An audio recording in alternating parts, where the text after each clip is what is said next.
हे बघा किती सुंदर असा जाळीदार ढोकळा आहे. चला तर आपण आता याची रेसिपी बघूया.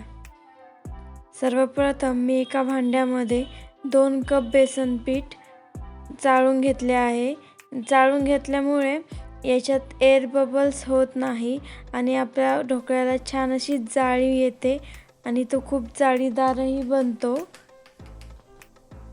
खमंग ढोकळ्यासाठी खूप साऱ्या ट्रिक्स आणि टिप्स आहेत, त्या आपण हळूहळू पुढे बघूच.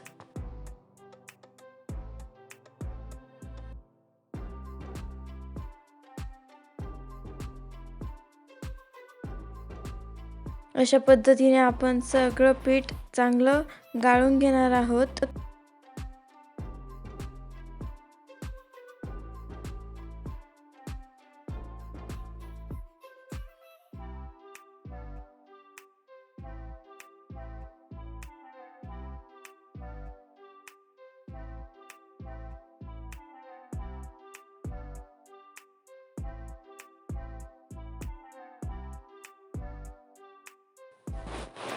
गाळून झाल्यानंतर आपण पिठामध्ये सायट्रिक ॲसिड टाकणार आहोत. सायट्रिक ॲसिड म्हणजेच लिंबू सत्व. ते नसेल तर तुम्ही लिंबूही टाकू शकता. चिमूटभर अशी हिंग पावडर आणि बारीक ठेचून घेतलेले मिरचीचे तुकडे आणि आल्याची पेस्ट यामध्ये टाकूया.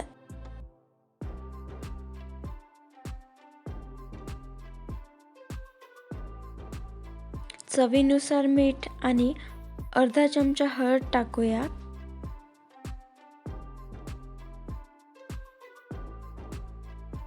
हळद घातल्याने ढोकळ्याला मार्केटसारख्या ढोकळ्यासारखा पिवळसर छान रंग येतो.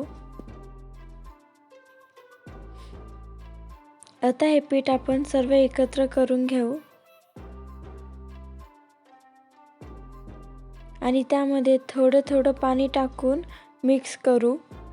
थोड्या प्रमाणात पाणी टाकल्यामुळे पिठामध्ये गाठी होत नाही आणि बॅटरची कन्सिस्टन्सी खूप छान होते. त्यामुळे आपला ढोकळा खूप जाळीदार बनतो.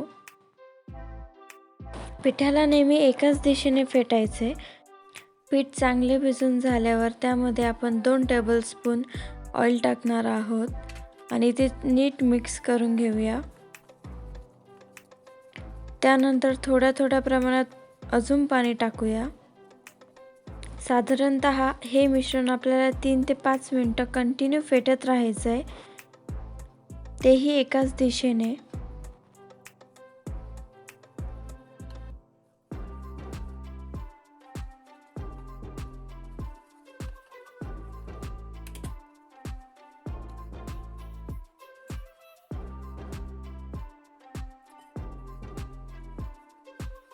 बॅटरची कन्सिस्टन्सी जास्त पातळही नसावी, ती मीडियमच ठेवायची आहे. जास्त घट्टही नको आणि जास्त पातळही नको, नाहीतर आपला ढोकळा छान जाळीदार बनणार नाही.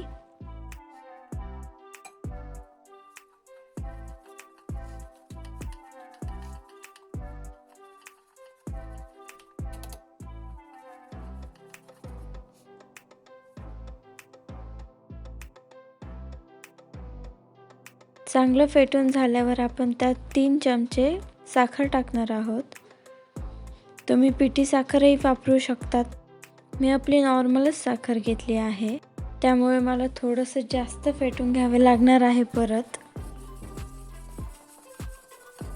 बॅटर व्यवस्थित फेटून घेतल्यानंतर आपण त्याला 15 ते 20 मिनिट झाकून साईडला ठेवणार आहोत.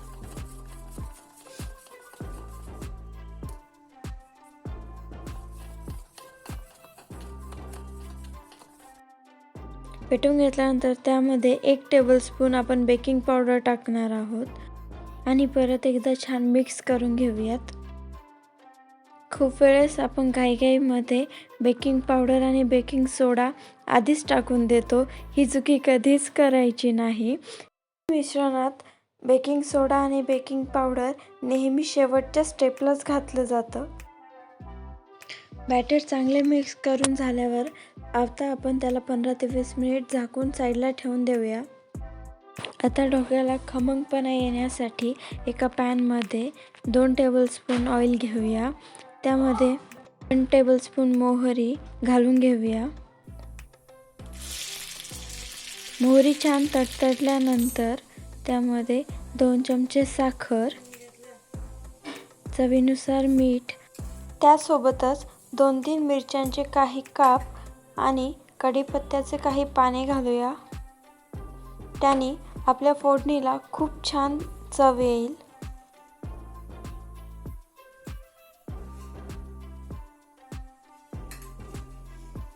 फोडणीमध्ये मिरची आणि कढीपत्त्याचे पाने छान तडतडून झाल्यानंतर गॅस बंद करून घेऊयात. आता ह्यामध्ये अर्धा लिंबाचा ज्यूस आणि अर्धा कपभर पाणी एकत्रित छान करून घेऊया.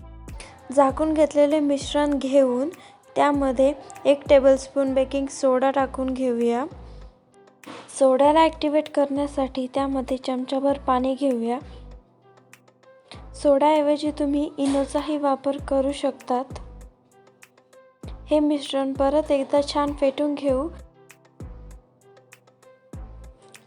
आणि लगेचच तेल लावलेल्या भांड्यामध्ये ट्रान्सफर करून घेऊ.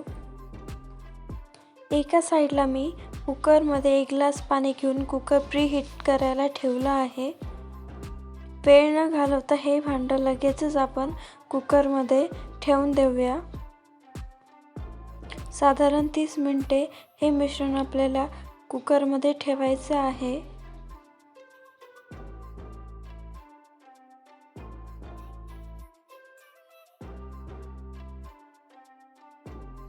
अशा प्रकारे टूथपिकने आपण ढोकळा चेक करून घेऊया. आता ढोकळा अनमोल्ड करून घेऊया. इथे मी सुरीच्या साहाय्याने ढोकळ्याच्या कडा सोडून घेत आहे. ढोकळ्यावर एक ताट ठेवून ढोकळ्याचा टीन उलटा करून घेऊया. बघा किती सुंदर जाळीदार ढोकळा बनला आहे आपला. सुरीच्या साहाय्याने आपण ढोकळा कापून घेऊया. अगदी मार्केट सारखं टेक्स्चर आलं आहे आपल्या ढोकळ्याला.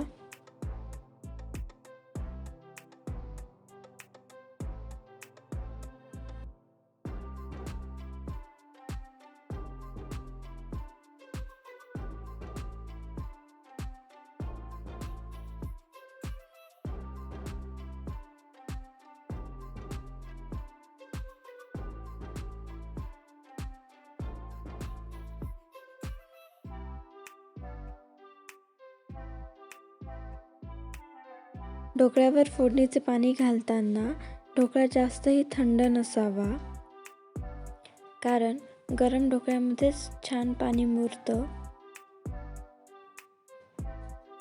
आणि फोडणीची एकसारख्या प्रमाणात पूर्ण ढोकळ्याला चव लागते.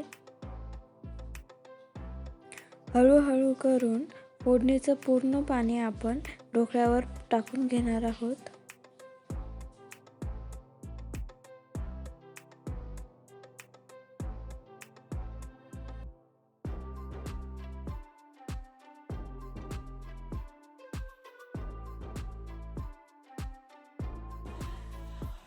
हे बघा आपला ढोकळा तयार झाला आहे. तुम्ही बघूच शकता त्याला किती छान जाळी पडली आहे.